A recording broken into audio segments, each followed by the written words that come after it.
Hello friends, কেমন আছো তোমরা সবাই? আশা করছি তোমরা সবাই খুব ভালো আছো এবং সুস্থ আছো। তো আজকের দিনটা খুবই স্পেশাল আমার জন্য। খুবই খুশির খবর পেয়েছি আজকে। তো আজকে কিন্তু দুপুরবেলায় আমি পেয়েছি অ্যাসিস্ট্যান্ট লোকো পাইলটের প্যানেল।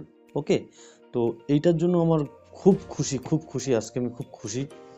কারণ আমার ড্রিম জব ছিল কিন্তু loco pilot. As a assistant workshop হিসেবে কিন্তু আমি জয়েন করেছিলাম 2023 সালের অক্টোবর মাসে। ওকে, যেটা 2019 সালের ভ্যাকান্সি ছিল। কাঁচরাপাড়া ওয়ার্কশপে কিন্তু আমি জয়েন করেছিলাম। তো দেখো, কাঁচরাপাড়া ওয়ার্কশপ একটা খুবই ভালো জায়গা চাকরির জন্য, যেখানে কিন্তু হিউজ পরিমাণ প্রমোশনও থাকে।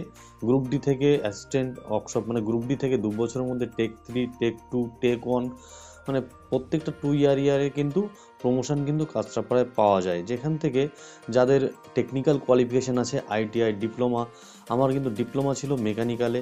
তো যাদের ডিপ্লোমা আইটিআই আছে তারা কিন্তু খুব অতি সহজেই কিন্তু ওয়ার্কশপে কিন্তু junior engineer, senior section engineer এই সমস্ত পদে কিন্তু খুবই তাড়াতাড়ি এক্সামের মাধ্যমে কিন্তু তারা এই সমস্ত পদ পেতে পারে। কিন্তু আমি এত সুন্দর একটা প্ল্যাটফর্ম, মানে কাস্টমার ওয়ার্কশপে জব পাওয়ার পরও কিন্তু সেখান থেকে চলে যাব কিন্তু কোথায়? অ্যাসিস্ট্যান্ট লোকো পাইলটে। তার কারণ কি? তার কারণ কিন্তু এটা আমার ড্রিম জব। দেখো, আমাকে অনেকেই মানা করেছে যে লোকো পাইলটের চাকরিটা কিন্তু অনেকটা হার্ড ওয়ার্ক, ঠিক আছে? ওখানে অনেকটা ডিউটি আওয়ার্সের কোনো শিডিউল ঠিকঠাক নেই। তবু কিন্তু আমি কিন্তু এটা আমার সম্পূর্ণ নিজের সিদ্ধান্ত এই জবটা করার জন্য। তো আজকে কিন্তু আমরা প্যানেল পেয়ে গেছি। সাইকো রেজাল্ট ক্লিয়ার হয়ে গেছে। সাইকো রেজাল্টের সঙ্গে একেবারে কিন্তু প্যানেল বের করে দিয়েছে। ওকে, তো মোটামুটি 1300, আমি বলছি তোমাদের, আমাদের এলডিসি মানে ডিপার্টমেন্টাল এক্সাম ছিল। যারা জয়েন করেছিল এবার নতুন নিউ জয়েনিং ছিল, তারাও কিন্তু এটার জন্য অ্যাপ্লিকেবল ছিল।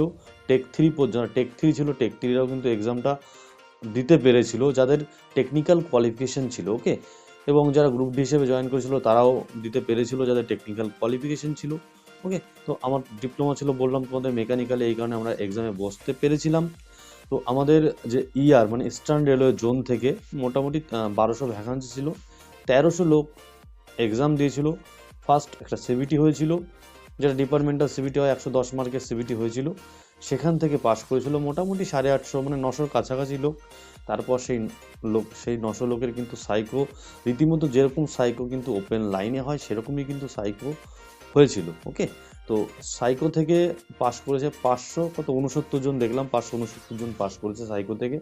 তো এই বিষয়টা কিন্তু তোমাদের জানানোর ছিল যে যারা গ্রুপ ডিতে ফর্ম ফিল আপ করেছো তাদের জন্য একটা হিউজ অপরচুনিটি তোমাদের জন্য আছে। যাদের ইচ্ছা যে একটা চাকরি রেলে একবার জয়েন করার পর অন্যান্য ডিপার্টমেন্টে তোমাদের যাওয়ার ইচ্ছা আছে যাদের, অবশ্যই তোমরা যেতে পারবে। ওকে, টাইম টু টাইম কিন্তু রেলে জিডিসি, এলডিসির কিন্তু ভ্যাকান্সি বেরোতেই থাকে।